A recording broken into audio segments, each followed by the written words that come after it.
too much to share that was unique or really worth sharing with people. So many people talk about mental health, which you've heard about tonight, and have such a gracious way of doing so, and are so helpful to people. And so I questioned what I could do, what I could be a contribution to. I've talked to people one-on-one about my depression and anxiety and suicidal thoughts. They were always helpful to them, or I was always helpful to them. They were thankful and often said, yeah, I have the same thoughts as well at times. I never really wanted to do what I'm doing here now, but because they felt that I was of help, I thought, okay, maybe I should think about this. The choice to stand here wasn't an easy one. When I was 3 years old, I was hiding under our dining room table holding onto one of the legs, watching my mom have a complete mental breakdown. She was crying and yelling at my dad and throwing some dishes, and I remember a milk jug in particular as it hit the floor. The next thing I know, I'm at the neighbor's house. It's night, I'm in bed, and my dad comes in and says good night to me. Then he leaves. I don't know how long I stayed at that house. I don't know how long my mom was hospitalized, because we never spoke about it. I'm 61, we didn't talk about those things back then. The next number of years were just black, like I don't have childhood memories for a number of things. But I do know that at that time I decided, if you use your voice, people you love get taken away. And if you use your voice, you will hurt someone that you love.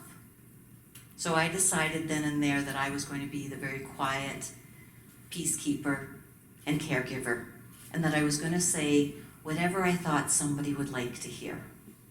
It didn't matter if I agreed.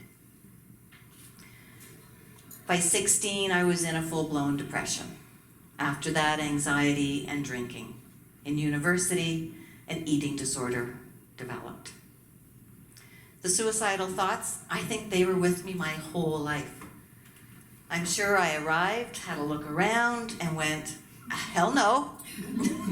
I have made a mistake. I think I'd like to go back, please. By 3 months of age, I had created an illness in my body that almost killed me. So what did that tiny little girl know? That baby knew she had a choice. She could choose to die and leave and go home, or she could choose to stay. Well, obviously, we chose to stay. But I forgot about what I knew when I was 3 months old, that I had a choice. With the conflict I saw, I became very conflict avoidant. I mean, kind of natural, right? So I did whatever I could not to have conflict in my life. So, peacekeeper, say what people want to hear. Super simple rule, right? I had the point of view that if I was to say something that would upset somebody, it was going to come back on me somehow. That judgment was going to be so strong, and it was going to land on me, and it was going to be all my fault. Your point of view can kind of shape your reality, and that was doing that for me. I remember about 12 years ago, maybe a little more than that, I was on a committee at church, and we had our meeting, and I was actually leading that committee. We made a choice to change a few things that had not been changed in many, many years, and that didn't go over well with a number of prominent people in our congregation. So before I knew it, I was the bad person. Karen was wrong. Karen was selfish. Karen's not a good leader. Right? There's proving my point of view. If you speak, it comes back at you. At that time, I decided, okay, that's it. I am not going to try this again. I will not be a leader again. I will not speak out. And I will stay quiet. Over those years, I had lots of different counselors. Of course, when you suffer with those things, that's normal. My counselors, they were lovely people. I was an expert victim. I was so good in victim role, and unfortunately, they were very, very good at helping me stay there. Not many questions were asked of me. The main one would have been, do you want a divorce? Nobody asked if my depression was mine. Nobody really asked me really anything.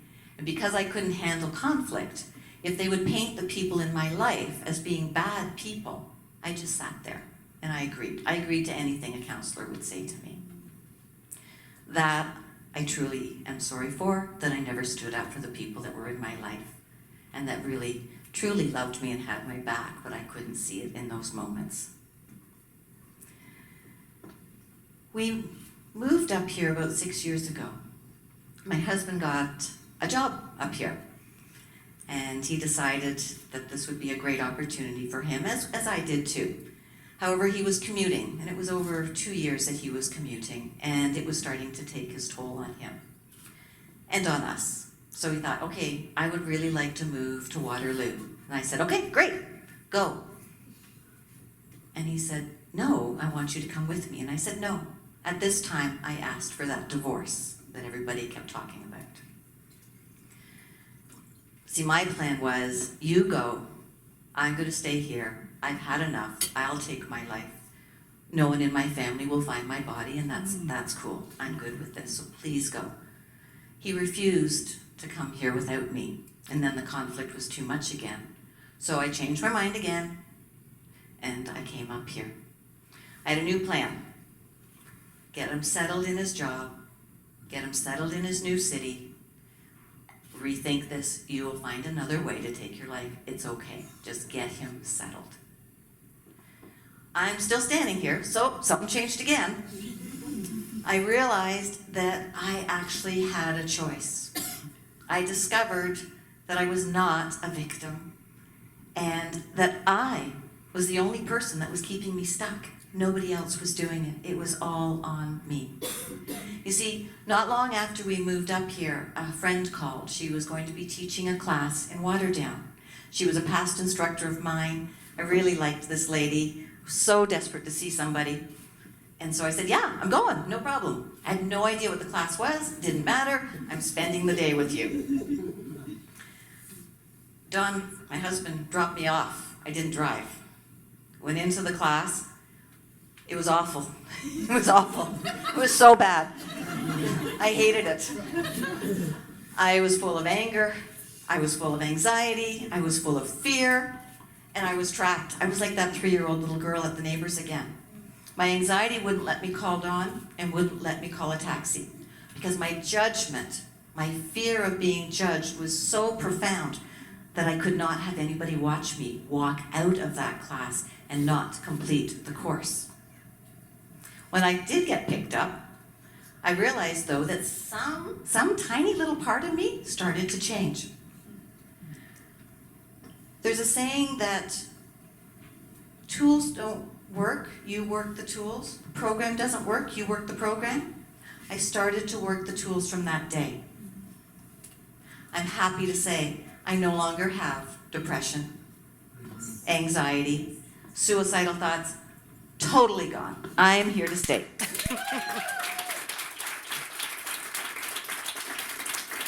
And to boot, I actually now really appreciate and love this crazy body of mine.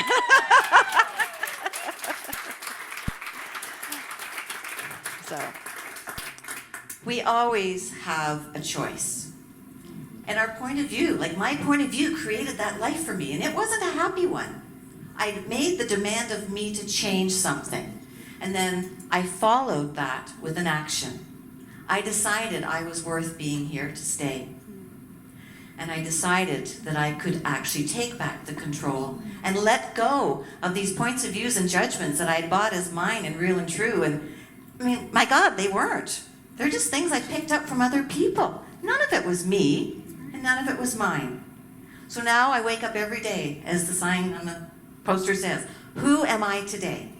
I let go of judgment of who I was yesterday. I'm not worrying about tomorrow. And when I keep judgment out of my life is filled with ease. So, thank you very much for being here.